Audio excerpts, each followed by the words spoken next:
अलिफ लैला अलिफ लैला अलिफ लैला।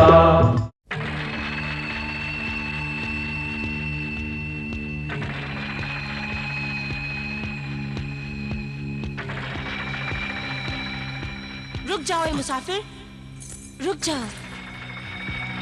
क्या बात है? कौन हैं आप? ज़ीशान?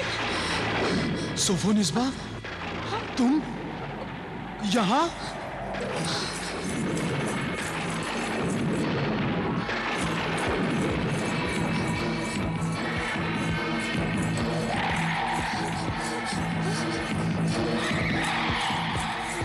सोफोनिस्बा, रुक जाओ, रुक जाओ सोफो।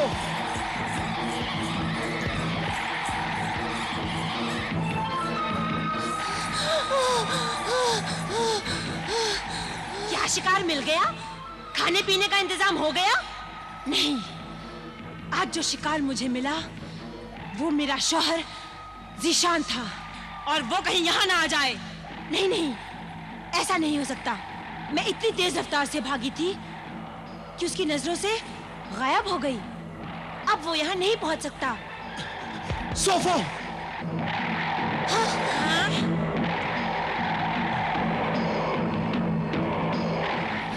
चलो चलो।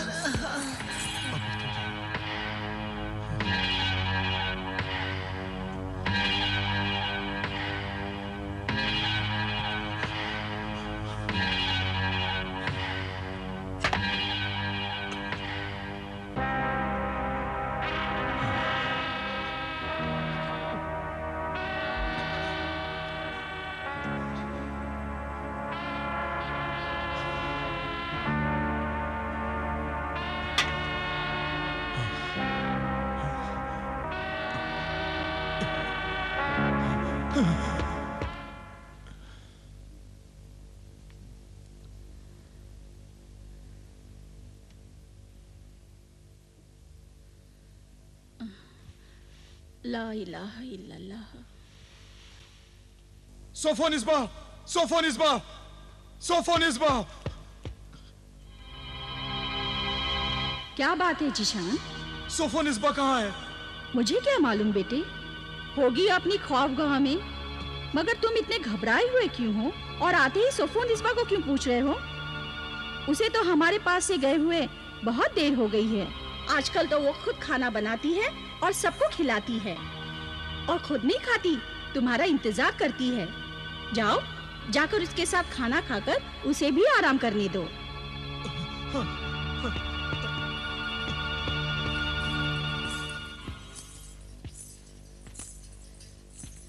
सोफोनिस्बा के रवैये में बहुत तब्दीली आ गई है। अब ऐसा मालूम ही नहीं होता कि ये वही सोफोनिस्बा है। सच कहा अब्बा जान आपने। पहले तो भाभी जान बहुत सुस्त और काहिल थी, हमसे बात भी अच्छी तरह से नहीं करती थी। वो पूरा दिन अपनी ख्वाबगाह में सोती रहती थी, शाम होते ही उठ जाती थी। उन्हें हमारी उनकी मौत का भी गम नहीं था, मगर अब वो हमारे गम और खुशी में शरीक हैं। घर के खादिम और खादिमा को काम ही नहीं करने देती, और सारा काम खुद ही करती हैं। बहुत खिदमत गुजार है हमारी बहू बेगम। मगर ये ज़ीशान बाहर से क्यों परेशान आया था? आप बाहर से बहुत परेशान आए थे, क्या बात है? बहुत अजीब बात है। सुनोगी तो तुम भी पहले हैरान होगी, फिर परेशान हो जाओगी। परेशान हो जाऊंगी? कैसे? बताइए ना। हमारी शादी की पहली रात को ही हमारी अम्मी जान ने देखा था कि तुमसे मिलती जुलती एक लड़की हमारे मकान के अहाते से बाहर जा रही थी। अच्छा, फिर क्या वो लड़की कभी नजर आई? हाँ, वो आज फिर नजर आई, मगर यहाँ नहीं। जब मैं साहिले कस्तून से आ रहा था तो पुराना महल और जंगल के सुनसान रास्ते में मुझे वो नजर आई। अल्लाह खैर, क्या हुआ फिर? मैंने समझा कि तुम हो। मैं? हाँ, बिजली की चमक में मैंने उसकी एक झलक देखी, हूबहू तुम्हारी तरह थी। तौबा तौबा, अल्लाह रहम कर। मैंने पुकारा, वो भाग गई। मैंने उसका पीछा भी किया। आपको उसका पीछा नहीं करना चाहिए था। अरे कैसे पीछा नहीं करना चाहिए था? मुझे नजर आ रहा है कि मेरी बीवी बीच रास्ते पर खड़ी है और फिर वो मुझे देखकर भाग रही है। तो ये राज मालूम करने के लिए मुझे उसका पीछा करना ही चाहिए था। ये राज मैं बताती हूँ। तुम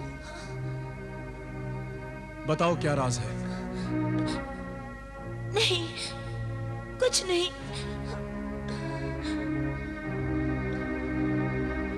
नहीं नहीं, कुछ तो है जो तुम मुझसे कहते कहते रुक गई। सच सच बताओ, क्या बात है? क्या उस राज का ताल्लुक तुमसे है? नहीं। अगर नहीं तो फिर ये आंसू कैसे? ये डर और खौफ के आंसू हैं जो आपकी हिफाजत के लिए दुआ बनकर बह रहे हैं। अल्लाह का शुक्र है कि अल्लाह ने आपको उस खूबसूरत बला से बचा लिया। खूबसूरत बला? तुम्हें ये कैसे मालूम? मैंने अपने बुजुर्गों से सुना था कि चुड़ैलें और बदरू डाइने रात को खूबसूरत बनकर जंगल में घूमती रहती हैं और जब शिकार फंस जाता है तो वो उसे जिंदा नहीं छोड़ती।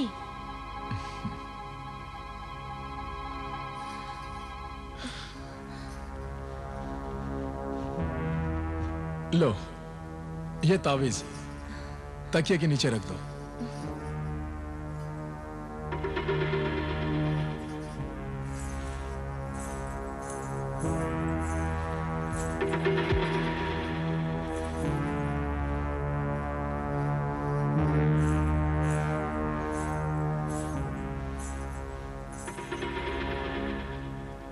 हमारे घर के सब लोग तुमसे बहुत खुश हैं।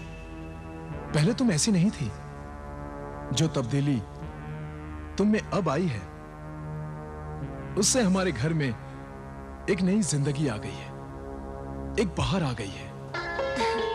खुदा करे कि ये तब्दीली कायम रहे। एक बात बताओ सोफनिस्बा, तुम हमारे बिस्तर पर क्यों नहीं सोती? रात भर इबादत ही करती रहती हो। आप पर और आपके खानदान पर कोई मुसीबत ना आ जाए, इसीलिए मैं इबादत करती रहती हूँ, वजीफा पढ़ती रहती हूँ। आखिर मैं तुम्हारा शौहर हूं। ये वजीफा कब तक पढ़ती रहोगी? 40 दिन तक।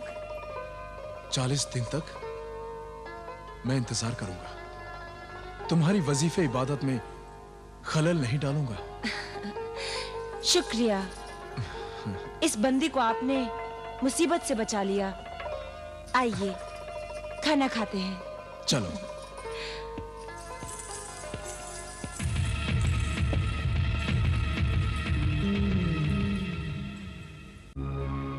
ये राज अभी तक मालूम नहीं हुआ अब्बाजान कि अकरम को दिया हुआ ये तावीज उन फूलों पर पड़ा कैसे पाया गया और फिर उसी इलाके में मरहूम अकरम की लाश मिली।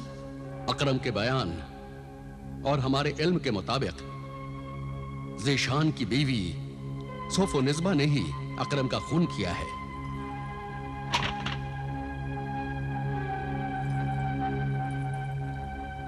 क्या बात है भाईजान, आज आप इतना चहचहा क्यों है? आबिदा बहन, तुम मेरी बात सुनोगी तो तुम भी चहचहाने लगोगी। ऐसी क्या बात है, बयान कर। मैं हर जुमेरात की तरह आज भी हजरत नजीम मियां शाह बाबा के मज़ार शरीफ पर हाजिरी देने गया था। वहाँ मेरे बहुत से पसंदीदा दोस्त हैं, तो कबूतर कौवे मिले। उन्होंने बताया कि मुखबिर जिन भी यहाँ मज़ार शरीफ पर हाजिरी देने आता है। उस दिन ने हमें बताया कि उसे अकरम की मौत का राज मालूम हो गया है। ये बात भाईजान को यानी मुझे बता देना। इसलिए आप दोनों से मेरी इल्तिजा है कि मुखबिर जिन को बुलाकर राज मालूम कर लो। नहीं, हरगिज़ नहीं। मैं उस नालायक मुखबिर जिन को कभी नहीं बुलाऊंगा। वो एतबार के काबिल नहीं। उसकी बात नामुकम्मल और मालूमात नाकारा है। उसकी की हुई गलतियों की सजा हमने भुगत ली है।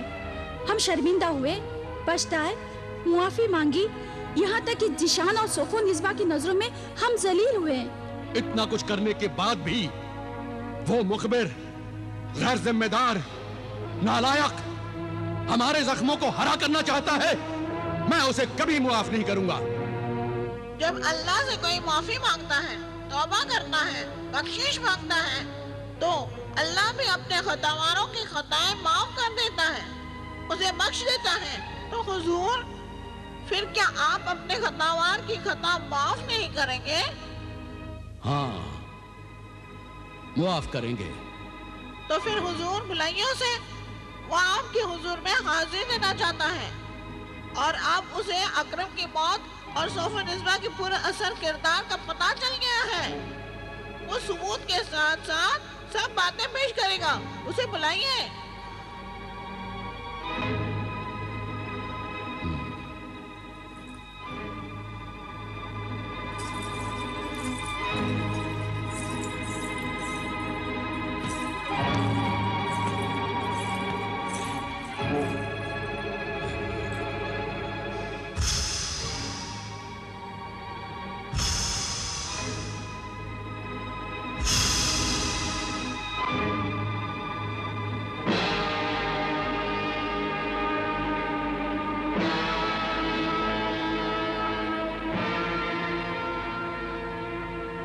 ऐ मेरे मुशफिक आका आमिर कामिल, तेरा खतावार मुखबिर जिन हाजिर है।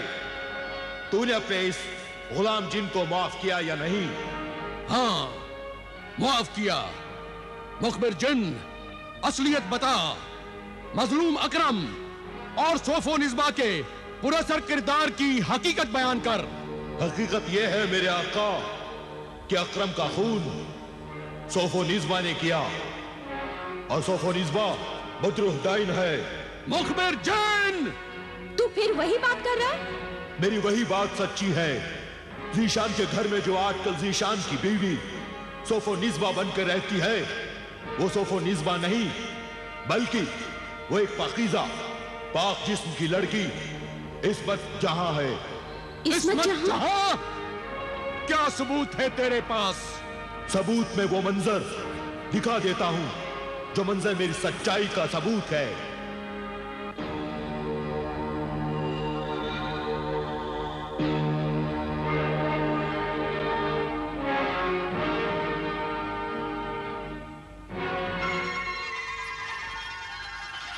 इस्मत जहां एक अल्लाह वाले दरवेश की पाक दामन बेटी है। इस्मत जहां का बाप अल्लाह वाला दरवेश हजरत सिद्दीक शाह बाबा के मजार शरीफ का खादिम है।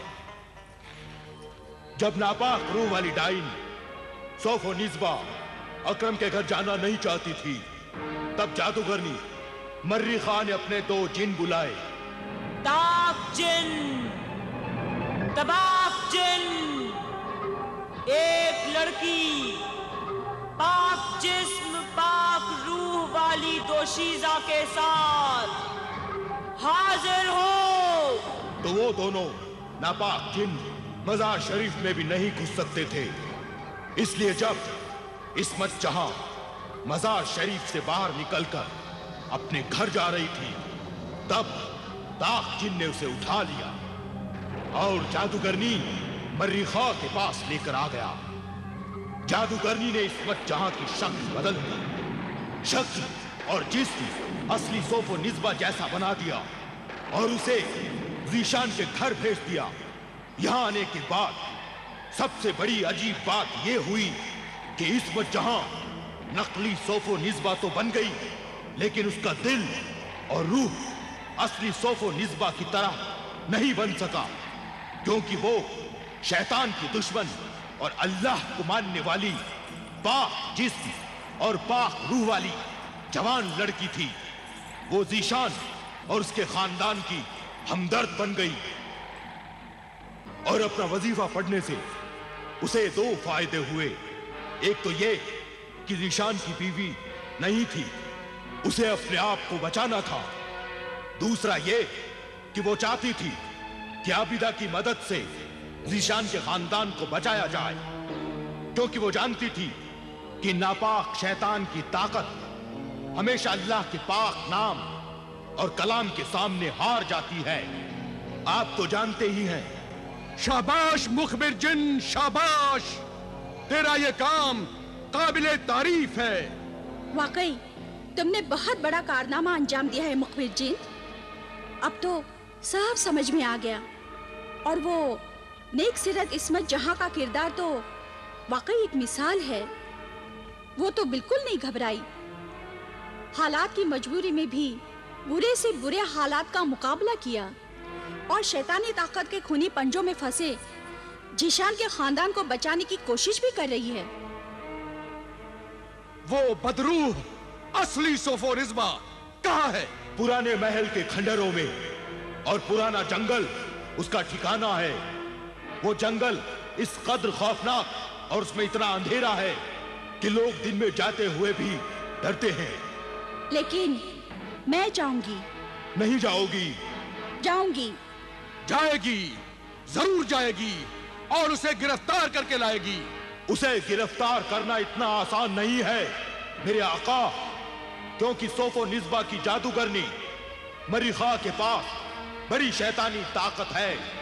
मेरे पास मेरे अल्लाह की ताकत है, मेरे ईमान की ताकत है। हाँ, अल्लाह और ईमान की ताकत ही शैतानी ताकत को हरा सकती है। आजकल चांद की चांदनी खत्म हो चुकी है। उस रास्ते पर बिल्कुल अंधेरी रात का सन्नाटा होगा।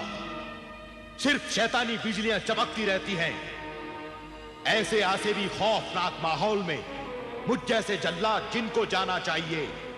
तू न जा ए दुख्तरे आमिल, वो जंगल बड़ा खतरनाक है। खतरों से डरते रहे तो फिर फर्ज कभी अदा नहीं हो सकता। और फिर किसी ना किसी दिन किसी ना किसी को तो ये काम करना ही होगा। तो क्यों ना मैं ये काम करूं? बेशक ये काम तुम ही करोगी। तुम्हारे पास रूहानी और जलाली इल्म के सारे हथियार मौजूद हैं। जो इंसान लड़ने से पहले लड़ने की तैयारियां कर लेता है, वो इंसान आधी लड़ाई तो लड़ने के पहले ही जीत जाता है। वो बदरूह अल्लाह के बंदों का खून कर रही है। उसे जितनी जल्दी पकड़ लिया जाए और सजा दे दी जाए, ये अल्लाह के बंदों और इंसानियत की खिदमत होगी।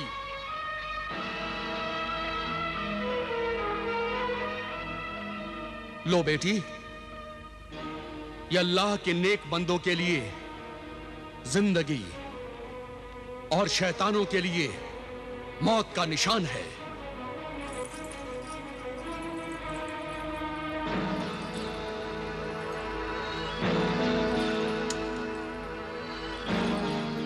अब्बा जान,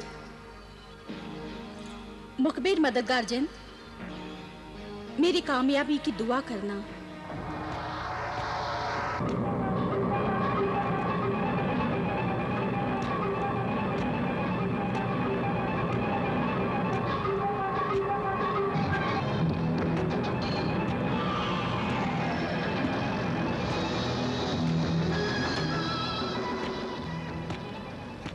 हसीन नौजवान, क्या देख रहे हो?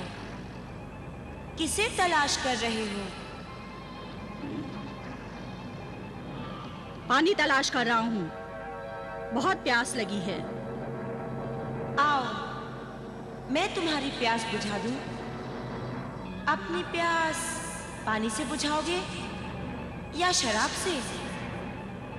पानी से। मगर तुम कौन हो और मुझे दिखाई क्यों नहीं दे रहे? कहाँ हो तुम? कहाँ हो? मैं यहाँ हूँ नौजवान।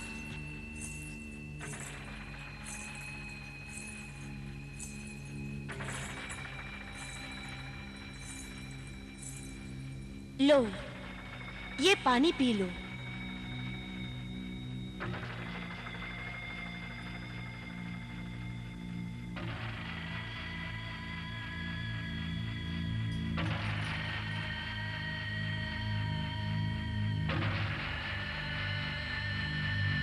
तुम तो बहुत खूबसूरत हो।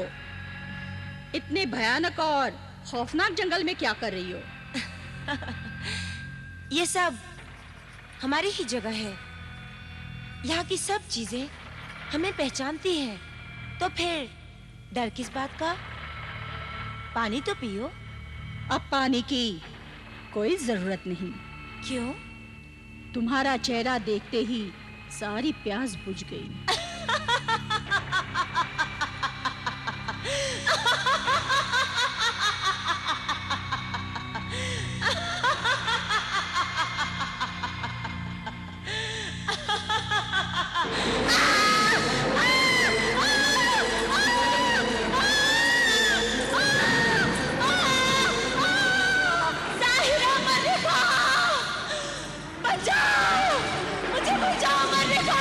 मुझे कोई नहीं बचा सकता सोफोनिस्बा, कोई नहीं।